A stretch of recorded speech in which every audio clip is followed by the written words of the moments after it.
Nobody is buying these 9 luxury bag brands anymore, and it's starting to show. The same names that once sparked bidding wars, waitlists, and bragging rights are now quietly struggling to move stock. Shelves are full, stores are silent, and that signature new collection buzz has all but disappeared. So today we're breaking down 9 luxury bag brands nobody's buying anymore, how they lost their spark, their customers, and in some cases, their place in fashion history.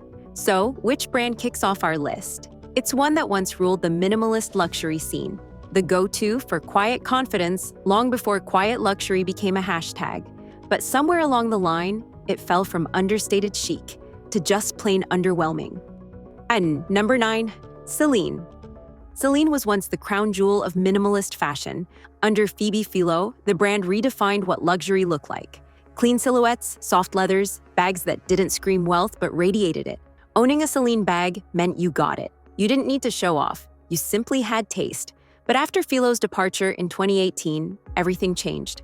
The creative direction under Hedi Slimane shifted dramatically. Gone were the quiet tones and architectural designs that built a cult following.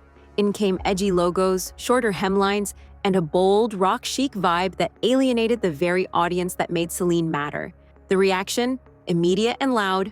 Loyal customers, many of them longtime collectors, felt betrayed. Resale values dipped, demand cooled, and suddenly Celine wasn't the understated powerhouse it once was.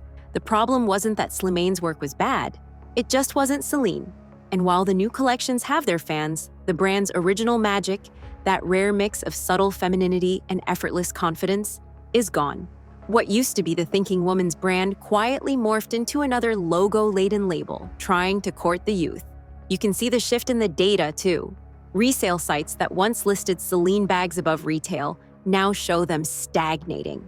Pieces from the Philo era still sell instantly, sometimes at double their original price, while newer designs sit untouched for months. It's a tale of 2 Celines, one built on timeless taste and another chasing trends that don't quite land.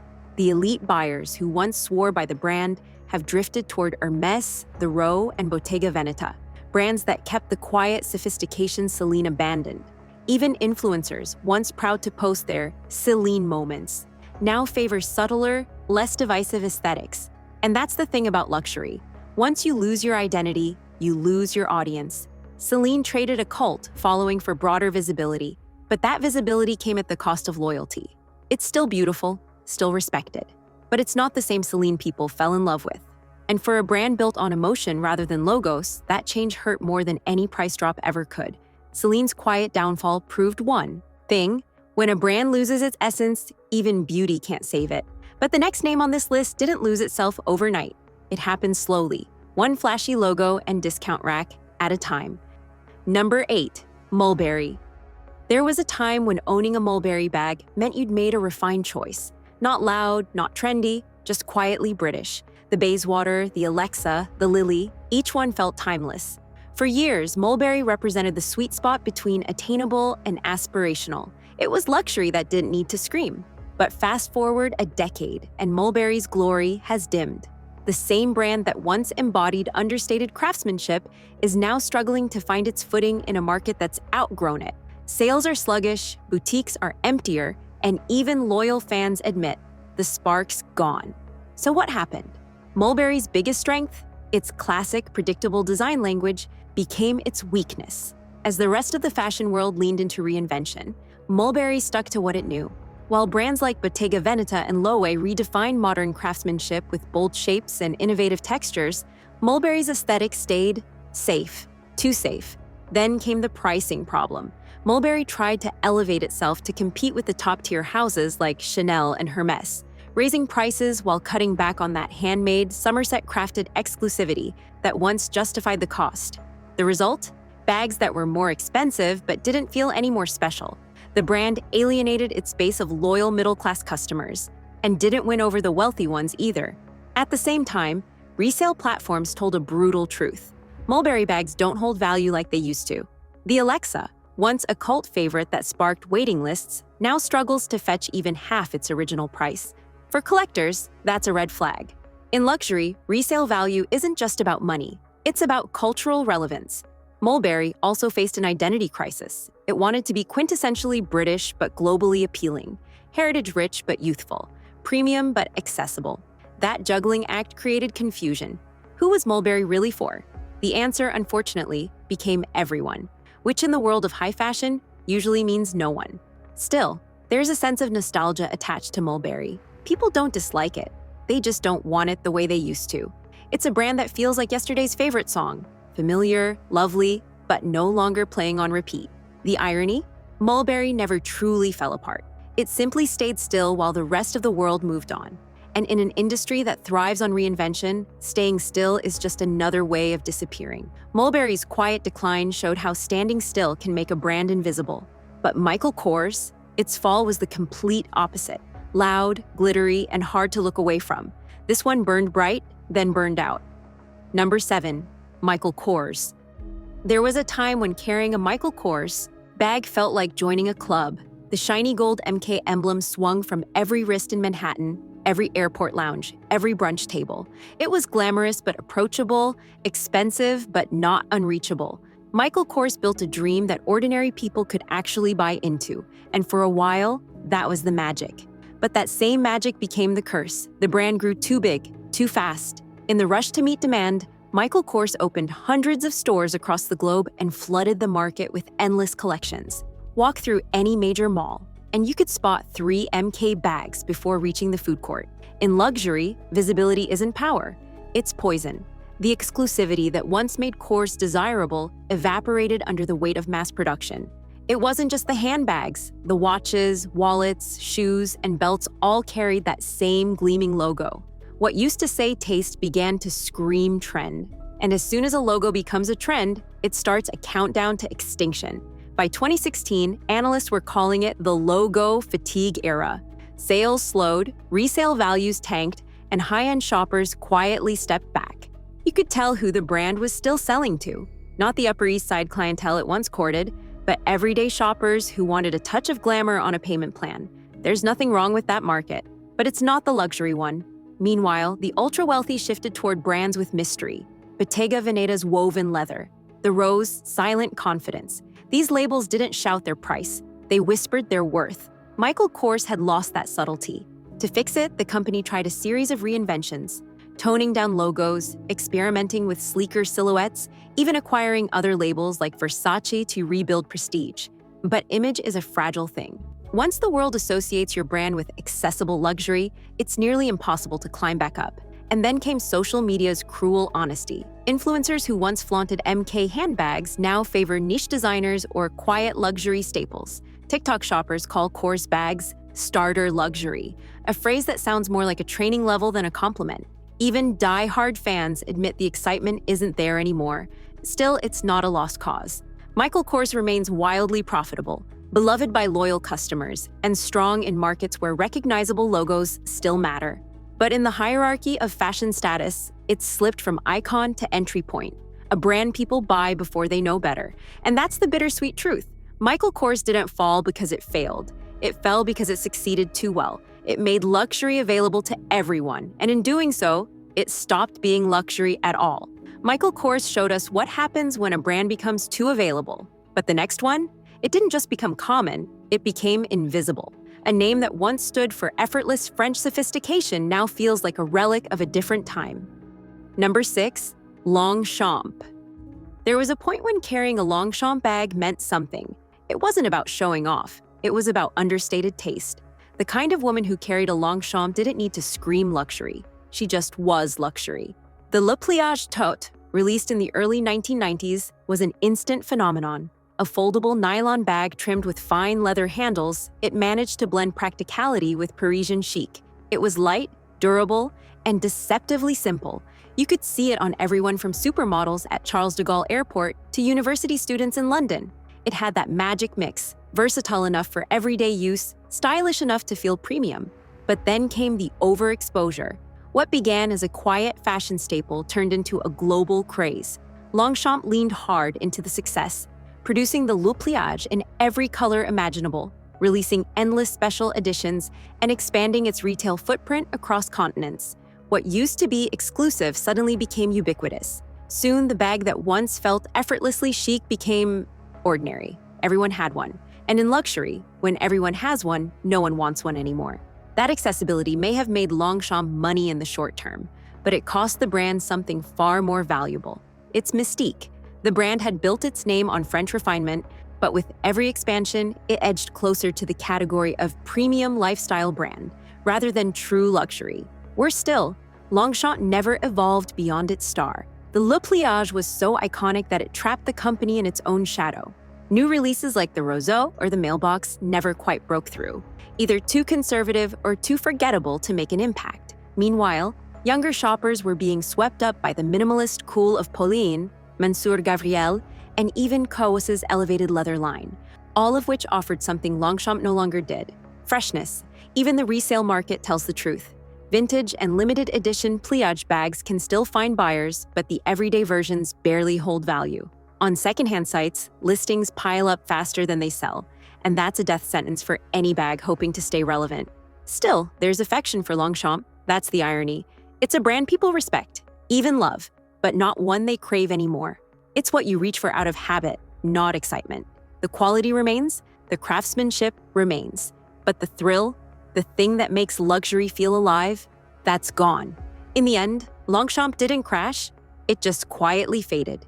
And in the brutal world of fashion, fading away is often worse than falling apart. Longchamp faded quietly, like a memory you only miss when it's gone. But our next brand? Its fall was louder, a mix of controversy, overexposure, and fashion fatigue. Once the darling of edgy luxury, it's now one of the clearest examples of how a bag can lose its magic overnight. Number 5. Balenciaga.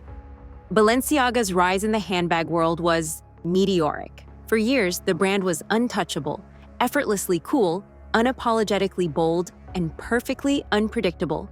The City bag, launched in the early 2000s under Nicolas Ghesquière, was a revolution in design. Soft leather, slouchy silhouette, motorcycle-inspired hardware, it was the anti-Hermès. Chic but rebellious, casual but expensive. The City bag wasn't just popular, it was cultural currency. Mary-Kate Olsen carried it everywhere. Kate Moss made it iconic, and suddenly every fashion editor wanted one. It became the ultimate cool girl bag, understated enough to seem effortless but distinct enough to scream insider status. But that era is long gone. Balenciaga's shift under Demna Gvasalia changed everything. The house pivoted from quiet rebellion to ironic maximalism. The new designs, from the bizarre shopper, which literally looked like a plastic market bag, to the trash pouch, an $1,800 leather garbage bag, were meant to make a statement, and they did, but not the kind that lasts.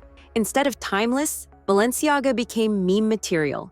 The bags were talked about, not because people loved them, but because people couldn't believe them. And in luxury, when your designs become punchlines, your prestige takes a hit. Then came the 2022 scandal. The controversial ad campaign triggered massive backlash, and Balenciaga's reputation nosedived.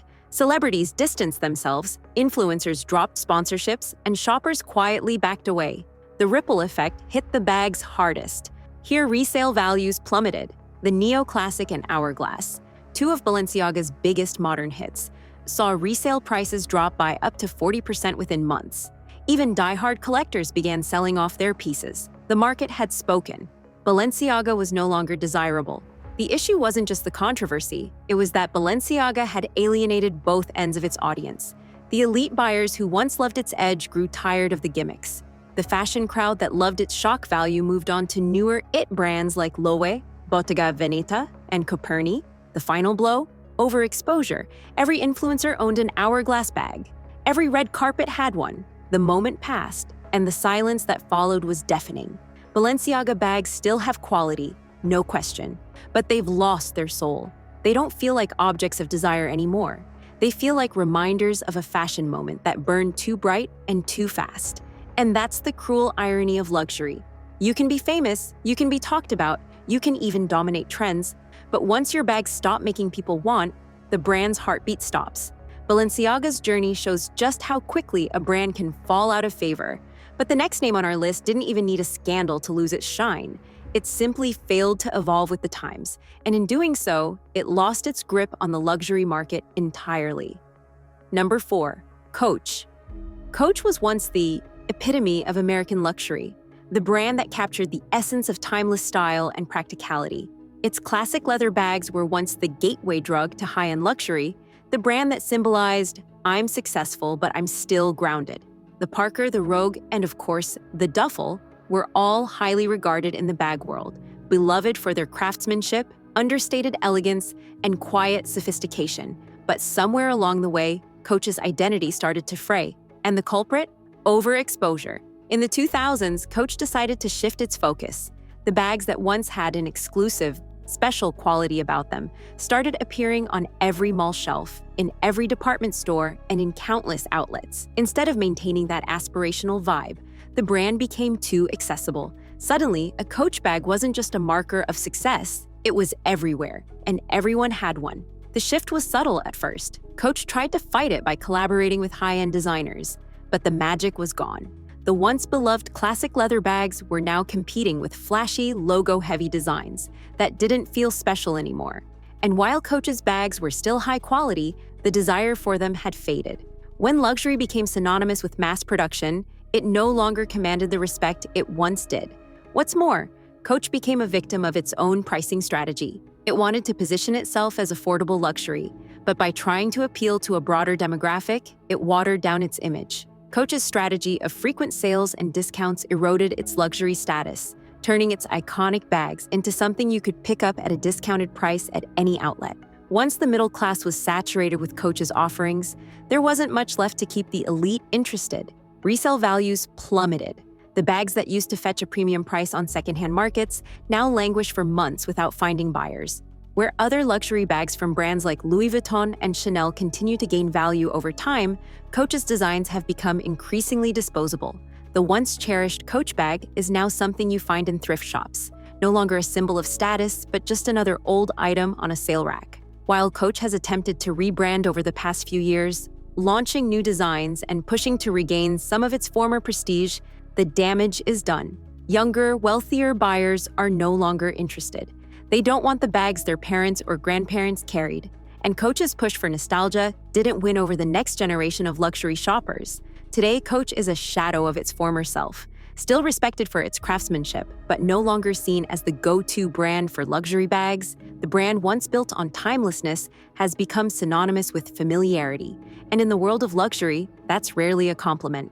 Coach's downfall was one of too much visibility, but the next brand's issues run deeper. This was once the it bag of the elite, the one you saw on the arms of influencers, celebrities, and the ultra-rich. It was the definition of luxury, exclusivity, and sheer opulence. But today, it's hard to even give them away. Let's talk about number 3. Number 3, Fendi. Fendi's story is one of dramatic highs and crushing lows. Once upon a time, the brand was untouchable. The baguette bag, the logo-covered FF designs, and the iconic fur accents all were symbols of a level of wealth and luxury that few could touch. It was the bag that screamed sophistication and success. If you owned a Fendi bag, you were part of an elite club that made no effort to blend in. But what happens when the exclusive becomes too visible? Fendi, once the gold standard in luxury, watched as its bold branding and in-your-face logos became a liability. The signature FF print, which was once a symbol of prestige, became a walking billboard. And not in the cool way. It's the same story that's happened to so many luxury brands. The more they tried to get their logo seen, the more they made it ordinary. The 2000s were the peak for Fendi's bag game. Everyone wanted a piece of that luxury. The baguette bag had a waiting list so long, it became a symbol of the ultimate fashion status. But with every iconic release came an inevitable oversaturation. By the time 2010 rolled around, Fendi had flooded the market. The same bags you once coveted were now everywhere, making them feel less like luxury and more like fashion fast food. And then came the price hikes. Fendi's bags, already expensive, began to creep further into the stratosphere. The shift from accessible luxury to out-of-reach opulence made the bags feel less like an investment and more like a vanity project. As the resale market slowed, once coveted bags began to sit on shelves longer. Even the peekaboo, which once commanded insane resale prices, wasn't immune to the changing tide. Resale platforms told the story. Fendi bags that were once seen as instant investments now linger in secondhand markets for months. The same bags that had once been snapped up in seconds now barely attract a second glance. And when a bag starts gathering dust in the resale market, you know its luxury status is slipping. At its core, Fendi still makes beautiful bags. The craftsmanship is undeniable. But the problem isn't the product, it's the perception. The rich have moved on to quieter, more refined options. Fendi, with its oversized logos and attention-grabbing designs, feels out of step with today's demand for subtlety. The bag that once defined high fashion now feels loud, dated, and too much. And in luxury, too much can be a death sentence. Fendi's downfall was all about oversaturation, a classic case of success turned stale. But the next brand? Its decline isn't due to too much exposure. It's about losing its soul while trying to cling to its former glory. This brand was once the ultimate in luxury bags, the kind that only the most elite could afford. But today, it's barely clinging to relevance. Number 2, Louis Vuitton. Louis Vuitton has been the symbol of luxury for decades. For the wealthy, it wasn't just a brand, it was a way of life. The monogram was everywhere, from the LV Speedy to the Neverfull tote. LV's bags were the ultimate status symbol, the go-to for anyone who wanted to signal wealth, sophistication, and taste. And let's be clear, LV still carries an aura of prestige, but the shine is fading. The brand's biggest mistake? Overexposure. Louis Vuitton has become too accessible. It's not just the thousands of Louis Vuitton bags flooding boutiques and streets worldwide. It's the collaborations with high-fashion houses like Supreme and artists like Jeff Koons, which, while profitable, have eroded the brand's exclusivity. For a luxury brand that once relied on quiet elegance, the bold, loud designs felt out of place. Louis Vuitton used to be known for its craftsmanship and understated luxury, but now it's everywhere. The iconic monogram, once reserved for a select few, is now in the hands of nearly anyone who can afford a bag in the lower thousands.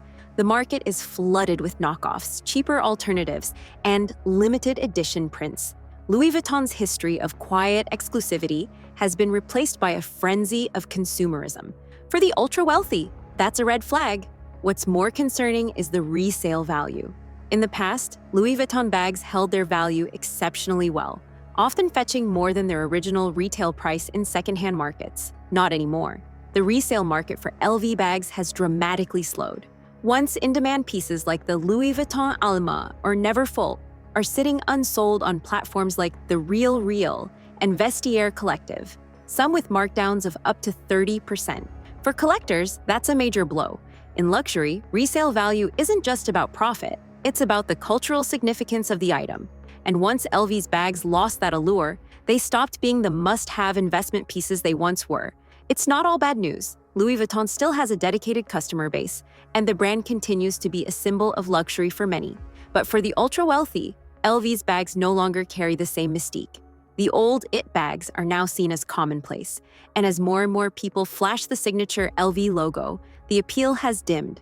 The ultra-wealthy have shifted to brands that represent more subtle luxury, bags that say, "I have wealth, but I don't need to announce it."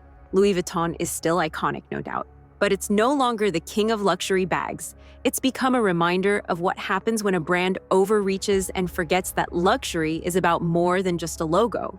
It's about rarity, desirability, and timelessness. And sadly, LV has started to lose all three. Louis Vuitton's fall from exclusivity shows how luxury can become too accessible. But the next brand's downfall is even more profound. It's not just about accessibility or overexposure.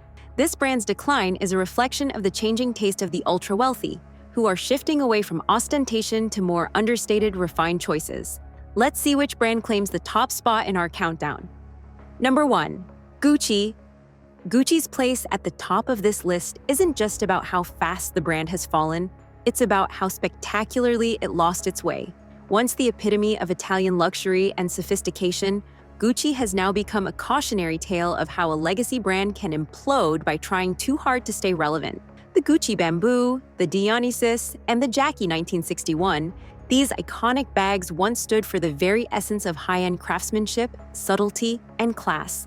You could spot a Gucci bag a mile away, not because of the flashy logos, but because of the design integrity.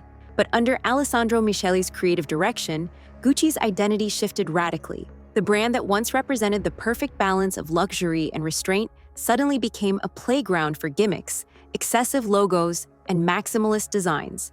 The Gucci logo, once discreet and refined, now appeared in huge, bold print, saturating bags, shoes, and accessories. This wasn't the Gucci that the ultra-rich had fallen in love with. Instead, it was a brand that tried to cater to everyone, loud, eccentric, and too much.